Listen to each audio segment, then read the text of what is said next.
Oke, baik. Assalamualaikum warahmatullahi wabarakatuh. Eh, kita Waalaikumsalam. akan melanjutkan pembahasan dari mata kuliah parenting dengan topik kedudukan anak dalam Islam ya. Jadi sudah sudah dibahas, sudah didiskusikan beberapa hal, terutama yang topik ke-9 terkait dengan bagaimana kedudukan anak dalam Islam ya. Nah, sekarang kita coba untuk sedikit saja menambahkan, memberikan pendalaman materi terkait dengan bagaimana Islam memandang anak ya. Tadi beberapa di antaranya sudah ditanyakan. Pertama, kita tentu masih ingat ya dengan beberapa kutipan ayat Al-Quran terkait dengan anak ya, karena hari ini topik kita membahas tentang anak dalam Islam, tentu tidak bisa kita tidak bisa kita lepaskan pembahasan ini dengan beberapa sandaran ayat-ayat Al-Quran yang berbicara soal anak ya, yang berbicara soal anak. Pertama, menurut Islam, anak adalah ciptaan Allah yang dilahirkan oleh sepasang suami istri. Ya, pernyataan ini tentu bisa kita baca dalam surah An-Nisa ya. Kalau tidak salah surah An-Nisa ayat pertama ya, ayat 1. Bunyinya begini. A'udzubillahi minasyaitonirrajim. Bismillahirrahmanirrahim. Ya ayyuhan nasuttaqu rabbakumul ladzi khalaqakum min nafsin wahidah wa khalaqa minha zaujaha wa batsa minhuma rijalan katsiran wa nisaa. Wattaqullaha alladzi tasaaluna bihi wal arham. Innallaha kana 'alaikum raqiba. Artinya, wahai manusia, ittaqu rabbakumul ladzi khalaqakum min nafsin wahidah. Bertakwalah kepada Tuhanmu yang telah menciptakan kamu dari diri yang satu. Ini min nafsin wahidah, ini diri yang satu, ini maksudnya Adam ya. Dan Allah menciptakan pasangannya ya, wa khalaqa minha zaujaha, pasangannya itu adalah Hawa ya. Wa batsa minhuma rijalan katsiran wa nisaa ya. Dan dari keduanya Allah ya memperkembangbiakkan laki-laki dan perempuan yang banyak. Kemudian diakhiri, bertakwalah kepada Allah yang dengan namanya kamu saling meminta, dan peliharalah hubungan kekeluargaan. Sesungguhnya Allah selalu menjaga dan mengawasimu. Jadi pengertian yang pertama ya, menurut Islam, bahwa anak itu adalah ciptaan Allah yang dilahirkan oleh sepasang suami istri. Artinya dari pasangan yang sah menurut agama. Ya, artinya kalau bahasa sepasang suami istri itu artinya terikat hubungan pernikahan ya, yang lahir dari suami dan istri yang terikat hubungan pernikahan. Nah, ini yang pengertian menurut Islam, anak itu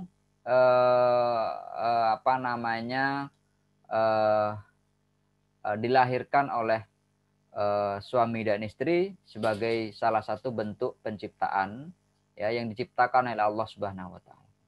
Kemudian yang kedua, kita juga masih ingat dengan surah Al-Kahfi ayat berapa? Ayat 46 ya. Bahwa anak itu adalah perhiasan dunia ya. A'udzubillahi minasyaitonirrajim. Al-malu wal banuna zinatul hayatid dunya. Wal baqiyatus sholihatu khairun 'inda rabbika thawabaw wa khairun amala. Harta dan anak-anak adalah perhiasan kehidupan dunia, tetapi amal kebajikan yang terus-menerus lebih baik pahalanya ya di sisi Tuhanmu, serta lebih baik untuk menjadi harapan. Jadi anak itu sesungguhnya adalah perhiasan kehidupan dunia. Kenapa disebut perhiasan dunia? Karena asosiasi perhiasan itu kan biasanya sebagai salah satu bentuk apa namanya ya, sesuatu yang bisa dilihat oleh orang dan bisa menjadi kebanggaan. Itu biasanya kan asosiasi dari perhiasan. Anak itu sama. Jadi anak itu sebagai perhiasan dunia karena dia bisa dibanggakan, karena dia bisa diperlihatkan kepada orang lain, karena dia juga bisa menjadi ya pemiliknya ya atau orang tuanya bisa menjadi bangga atas perhiasan itu, atas anak itu. Maka berikutnya anak itu adalah atau perhiasan dunia dan orang tua diberi rasa cinta kepada anak-anaknya. Ini sebetulnya pada kalau tidak salah pada surah Al-Imran atau surat At-Tagabun ya. Kalau nggak salah Al-Imran ya, Al-Imran ayat ke-14 ya. A'udzubillahi minasyaitonirrajim. Zuyyina linnas hubbus syahawati minan nisa'i wal banin wal qanatiril muqantarati wa minaz zahabi wal fiddah wal khailil musawwamati wal an'ami wal harth.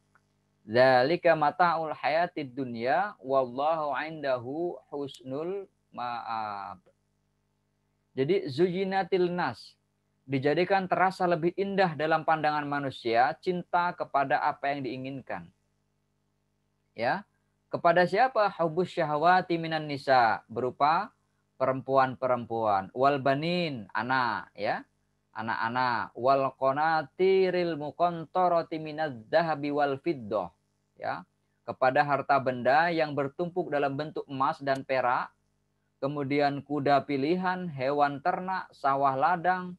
Itulah sesungguhnya kesenangan hidup di dunia dan di sisi Allah tempat kembali yang baik. Artinya apa?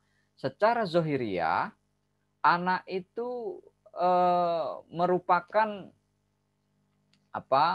perhiasan dunia yang terasa indah, ya, terasa indah karena di dalamnya sungguhnya kita itu secara biologis kita senang dengan lawan jenis ya, kalau laki-laki kepada perempuan, kalau perempuan kepada laki-laki. Secara biologis juga tentu secara psikologis kita juga senang dan menyukai membanggakan ya anak ya. Nah, oleh karena itu ini merupakan bagian dari pengertian anak dalam Islam menurut Islam yang tidak bisa kita lepaskan begitu saja. Ya, dan itu adalah bagian dari kesenangan hidup di dunia. Ya, maka di akhir ayat kan Allah menjelaskan wallahu indahu husnul ma'ab, dan sesungguhnya di sisi Allah tempat kembali yang baik. Artinya ini masih dalam rangka Islam melihat atau memandang anak. Kemudian yang terakhir menurut Islam anak itu adalah cobaan bagi manusia. Ya. Cobaan bagi manusia ini tergambar dalam surah At-Taghabun ya, At-Taghabun ayat ke-15. A'udzubillahi minasyaitonirrajim. Innama amwalukum wa auladukum fitnah wallahu 'indahu ajrun azim. Sesungguhnya hartamu dan anak-anakmu hanyalah cobaan bagimu dan sisi Allah pahala yang besar. Tadi di sesi keberapa tadi ada yang juga menanyakan kenapa anak dan harta itu menjadi cobaan ya, atau dalam ayat Quran dengan istilah wa auladukum fitnah ya. Jadi anak itu cobaan bagimu. Kenapa ini menjadi pengertian cobaan? atau fitnah. Karena kalau kita tidak bisa eh, memelihara, tidak bisa merawat, tidak bisa mendidik, tidak bisa menjadikan anak sesuai dengan tuntunan ajaran agama, maka anak akan menjadi fitnah. Tidak sedikit kasus-kasus yang kita dengar, ya, yang itu sesungguhnya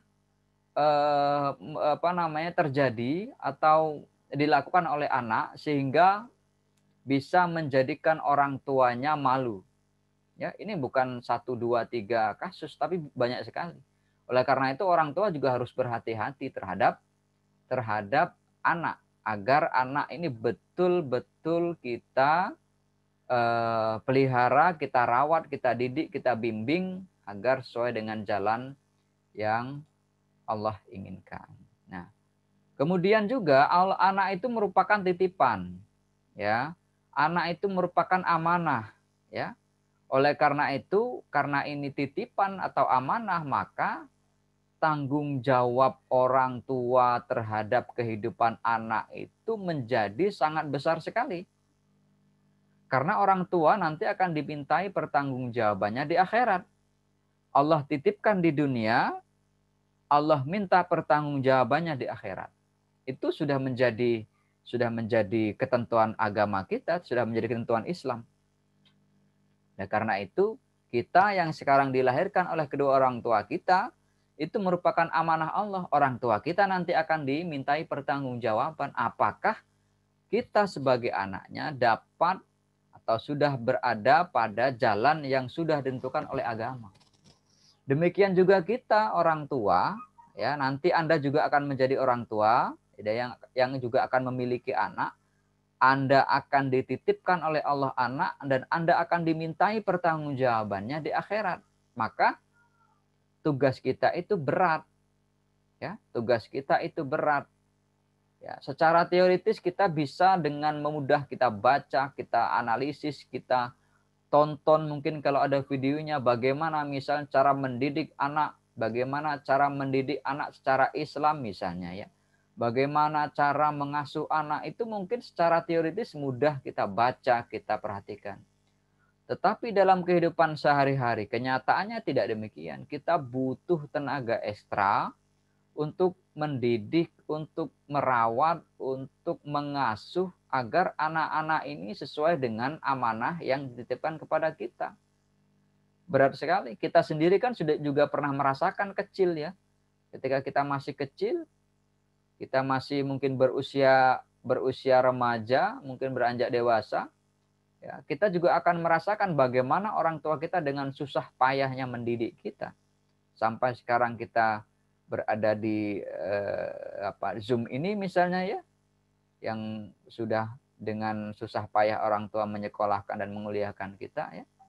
Itu kan hasil dari produksi atau hasil dari bimbingan orang tua kita. Jadi berat sekali, ya. Nah, kenapa? Karena ini juga menjadi tanggung jawab manusia dalam kehidupan di dunia ini. Ada pula kedudukan anak, ya. Tadi sudah kita singgung di awal. Kedudukan anak itu pertama kehadiran anak sebagai berita baik. Artinya bahwa ketika kita dititipkan amanah berupa anak, biasanya kita akan merasa ini menjadi berita yang amat baik bagi kehidupan kita. Ya, kenapa? Karena secara tidak langsung ini bisa menjadi kebanggaan kita. Ya, ya meskipun ada beberapa di antara mungkin saja keluarga kita, tetangga kita, atau siapa saja, ya, yang belum dikaruniai anak, tapi tentu, ya, bagi mereka yang sudah, ini merupakan berita baik, kabar gembira, kabar luar biasa, ya. Dengan berbagai macam tantangan kehidupan dunia, ketika kita dikaruniai anak, itu biasanya tantangan seberat apapun, masalah seberat apapun yang kita hadapi, baik masalah keluarga maupun masalah eksternal lainnya, ketika kita sudah punya, ketika kita diberikan anak, biasanya kita tidak akan terlalu risau dengan berbagai masalah itu. hilang dengan seketika ketika kita mendapat kabar misalnya memiliki anak. Karena kehadiran anak itu sungguhnya berita baik, ya, artinya dapat menenangkan jiwa, menenteramkan pikiran kita, ya, karena adanya anak. Coba kalau tidak ada itu tidak bisa kita bayangkan, karena itu merupakan kebahagiaan tersendiri. Kemudian sebagai hiburan yang mengenakkan pandangan, ya, ini kedudukan anak, ya. Artinya kehadiran anak di lingkungan, di tengah-tengah kita, atau mungkin kita sebagai anak di lingkungan keluarga yang belum berkeluarga, ya. Tentu ini akan menjadi apa ya? Menjadi sesuatu yang enak ya, kita lihat. Karena dengan susah payah, dengan berbagai macam upaya kita membesarkan anak, dengan berbagai macam upaya tantangan kita menghidupi anak, ya. Terutama kalau yang misalnya yang laki-laki atau mungkin ibu rumah tangga yang berkarir, ya. Tidak ada tujuan terbesar dari orang tua ketika dia keluar rumah untuk bekerja, mencari nafkah, kecuali dia hanya berpikir untuk anak dan istrinya, kalau laki-laki. Kalau yang perempuan tidak ada pikiran atau fokus terbesar dari orang tua perempuan ketika dia bekerja kecuali dalam pikirannya untuk anak dan masa depan anak serta keluarganya, ya. Karena itu sudah menjadi hukum alam, ya. Itu sudah menjadi ini, ya. Makanya kalau kita baca misalnya ada beberapa karya seni misalnya baik seni musik atau seni lainnya yang mengasosiasikan bagaimana susahnya perjuangan orang tua. Ada nyanyian tentang ayah, ada nyanyian tentang ibu, ya. Yang itu sebetulnya menggambarkan bagaimana beratnya orang tua dalam mendidik anak. Beratnya orang tua dalam membesarkan anak yang tujuannya hanya satu, bahagia hidup di dunia dan di akhirat. Itu saja keinginan orang tua. Meskipun sekolah, meskipun dikuliahkan, itu sesungguhnya bagian dari upaya orang tua untuk agar kita bahagia dunia dan akhirat. Gitu, ya. Jadi bersyukurlah Anda yang berada di Zoom ini, ya, yang mengikuti kuliah kita hari ini. Karena berkat orang tua kita masih bisa mengikuti atau masih bisa menjalani perkuliahan sampai semester 6 ini, ya, yang sebentar lagi akan meraih gelar sarjana. Salah satu impian terbesar orang tua ketika menguliahkan anaknya itu yaitu tadi. Di samping tujuan hakikatnya adalah untuk hidup bahagia dunia dan akhirat, lainnya adalah ketika Anda sudah memakai baju toga wisuda. Itu saja. Ya. Itu terbukti. Saya sudah hampir 2 kali memakai baju toga. Sarjana strata 1 dan pasca sarjana S2. Walaupun sekarang masih melanjutkan S3, ya. Begitu bahagianya orang tua melihat itu. Tidak ada yang lain. Ya. Ketika Anda memakai baju toga wisuda itu mereka sudah merasa sempurna. Orang tua itu sudah merasa bangganya luar biasa. Karena sungguhnya itu yang diinginkan itu tanggung jawabnya. Secara ekonomi menyekolahkan anak sudah selesai. Tanggung jawab berikutnya adalah mencarikan anaknya itu kehidupan yang lebih baik. Berkeluarga kalau yang perempuan, ya. Bekerja, ya. Itu kemudian ketika anak perempuan sudah menikah, maka tanggung jawab ayah menjadi selesai. Ya. Kemudian anak perempuan ikut dengan suami atau dia punya kewajiban berbakti atau mengabdi kepada suaminya. Ya, mengabdi kepada orang tua dan mengabdi kepada suami. Itu kalau anak perempuan. Kemudian kedudukan anak berikutnya adalah sebagai perhiasan hidup di dunia. Ini yang tadi kita sebutkan dalam nukilan salah satu ayat Al-Quran. Bahwa anak itu ya perhiasan. Yang namanya perhiasan biasanya kan ada ya, perhiasan itu untuk disimpan sebagai investasi. Ada juga perhiasan yang digunakan untuk diperlihatkan kepada orang lain. Kan begitu ya. Karakteristik kita ini kan dua. Kalau kita punya perhiasan, satu disimpan untuk investasi jangka panjang. Ya biasanya berbentuk logam mulia, emas dan segala macam. Yang kedua kita pakai untuk kita perlihatkan kepada orang lain. Itu karakteristik kita biasanya begitu ya. Terutama mohon maaf ya, terutama kalau perempuan kan begitu. Kondangan itu adalah ajang eksistensi diri gitu ya. Kalau kondangan itu seolah-olah kalau mohon maaf ya, perempuan itu seolah-olah ingin menunjukkan bahwa apa yang dia punya dalam bentuk akan dikeluarkan semua.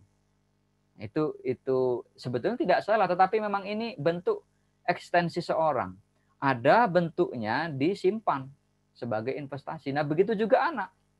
Dia ingin tunjukkan kepada orang lain, kepada dunia bahwa saya punya anak yang sukses, bahwa saya punya anak yang bisa dibanggakan kepada orang lain, bahwa saya ingin menunjukkan kepada dunia bahwa saya memiliki anak ya yang bisa dibanggakan. Tetapi ada juga yang sesungguhnya menyimpan anak ini. Dengan apa? Agar berharap nanti suatu saat anak ini akan menjadi investasi akhirat. Bahwa anak ini akan menjadi investasi dan garansi nanti di akhirat. Karena anak yang soleh, anak yang solehah akan menjadi garansi orang tua di surga. Ya, itu kedudukan anak sebagai perhiasan hidup di dunia. Kemudian sebagai bukti kebesaran dan kasih sayang Allah. Nah, ini tidak bisa kita lepaskan. Bahwa sesungguhnya kita punya keturunan itu sebagai salah satu bentuk dari bentuk dari istilah yang biasa kita sebut dalam kehidupan sehari-hari itu, tidak mudah ketika kita punya keturunan, maka keturunan kita itu akan menjadi pewaris kita. Ya, sebagai pelanjut, penerus dan pewaris keturunan. Dan ini sebagai bukti bahwa ini adalah kebesaran dan kasih sayang Allah kepada kita. Bahwa ketika orang berkeluarga, tujuannya ya membina keluarga, punya anak. Anak itu nanti juga punya anak. Terus betul itu. Ya, sebagai bentuk pewarisan. Kemudian yang terakhir, anak juga sebagai ujian yang tadi disebutkan dalam Al-Quran. Jadi di samping dibanggakan, anak juga disebut sebagai ujian. Ya, kenapa? Karena di sana kalau kita tidak lulus, ya kita tidak bisa dianggap sebagai orang tua yang bertanggung jawab. Kelulusan itu nanti akan Allah minta pertanggungjawabannya di akhirat. Itu yang tadi kita sebut bahwa anak merupakan amanah. Amanah itu akan dipertanggungjawabkan. Bahwa amanah itu harus kita jaga baik-baik. Oleh karena itu diberikan amanah anak, maka harus kita didik agar tuh anak itu tumbuh dewasa menjadi pribadi yang soleh, tidak menjadi beban orang tuanya, tidak menjadi beban masyarakat, berguna bagi masyarakat dan perjuangan agama. Itu yang penting.